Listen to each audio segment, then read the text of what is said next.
नमस्कार, आपका स्वागत है। दोस्तों, भगवान श्री कृष्ण ने महाराज युधिष्ठिर को उनके राज तिलक के समय उनके राज्य में सुख समृद्धि लाने के लिए कुछ बहुत ही महत्वपूर्ण वास्तु नियम बताए थे, जो आज के इस वीडियो के माध्यम से हम आपको बताने जा रहे हैं। वास्तु के अनुसार हमारे घर के अंदर मौजूद हर एक चीज की अपनी ही एक ऊर्जा होती है। कुछ चीजें सकारात्मक ऊर्जा छोड़ती है तो कुछ नकारात्मक, लेकिन इनका संतुलन बना होना आवश्यक है। अधिक नकारात्मक ऊर्जा होने से घर में क्लेश बढ़ता है और इसका असर व्यक्ति के मानसिक स्वास्थ्य पर पड़ता है, जिस कारण उसकी उन्नति रुक जाती है और व्यक्ति कई सारी परेशानियों से जूझता है। अगर कोई वस्तु उसके सही स्थान और सही दिशा में न रखी जाए तो वह वस्तु नकारात्मक ऊर्जा तरंगे छोड़ती है, जिसका असर मनुष्य पर पड़ता है। और आज का विज्ञान भी इस बात को मानता है कि हर एक वस्तु में वाइब्रेशन होता है, जिसका असर आसपास की चीजों पर पड़ता है। इसलिए प्राचीन काल से ही हमारे ऋषि मुनियों ने एवं भगवानों के अवतारों ने जो ज्ञान दिया है वो पूरी तरह वैज्ञानिक दृष्टिकोण से भी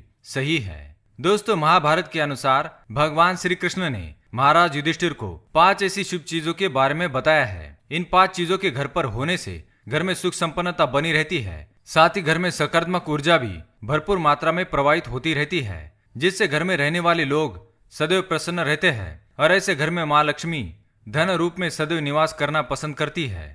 तो आइए आपको बताते हैं भगवान श्री कृष्ण ने महाराज युधिष्ठिर को कौन से वास्तु नियम बताए थे।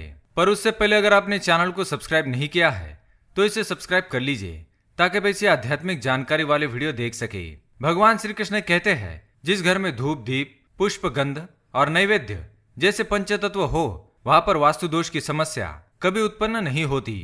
पहला वास्तु नियम भगवान श्री कृष्ण कहते हैं, जिस घर में पानी की उचित व्यवस्था की जाती है वह सदैव सुख समृद्धि वास करती है। पानी की व्यवस्था घर के उत्तर पूर्वी दिशा में होनी चाहिए। जिस घर के द्वार पर आया हुआ प्रत्येक याचक इस दिशा में रखा हुआ पानी पीकर जाता है तो उस घर में रहने वाले सदस्यों पर ईश्वर की कृपा सदैव बरसती है। इसलिए आप अपने घर के उत्तर पूर्व दिशा अर्थात ईशान दिशा में पीने के पानी की व्यवस्था अवश्य करें। इस दिशा में रखे जल पर ईश्वरीय शक्ति का प्रभाव होता है। दूसरी बात, भगवान श्री कृष्ण के अनुसार घर में चंदन का होना बड़ा ही शुभ माना गया है। आप घर के मंदिर में चंदन की लकड़ी, चंदन की माला या चंदन की अगरबत्ती कुछ भी रख सकते हैं। भगवान श्री कृष्ण ने युधिष्ठिर से कहा था कि हजारों सांपों के लिपटने के बाद भी चंदन हमेशा पवित्र रहेगा, इसकी सुगंध कभी कम नहीं होगी। चंदन घर में सकारात्मक ऊर्जा का प्रभाव बढ़ाता है, साथ ही इससे नकारात्मक ऊर्जा घर से दूर चली जाती है। जिस घर में हमेशा चंदन की खुशबू महकती रहती है वहीं पर देवी देवताओं का सदा निवास रहता है।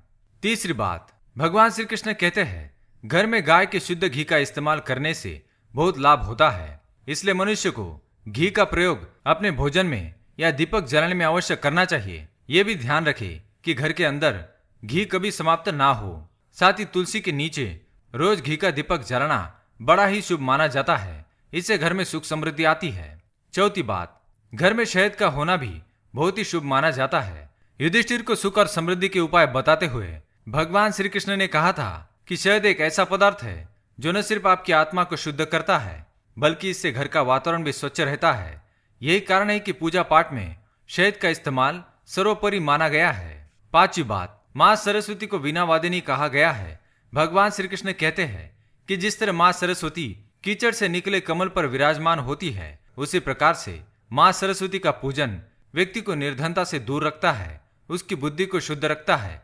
इसलिए माँ सरस्वती की तस्वीर या पारद की मूर्ति घर में अवश्य होनी चाहिए।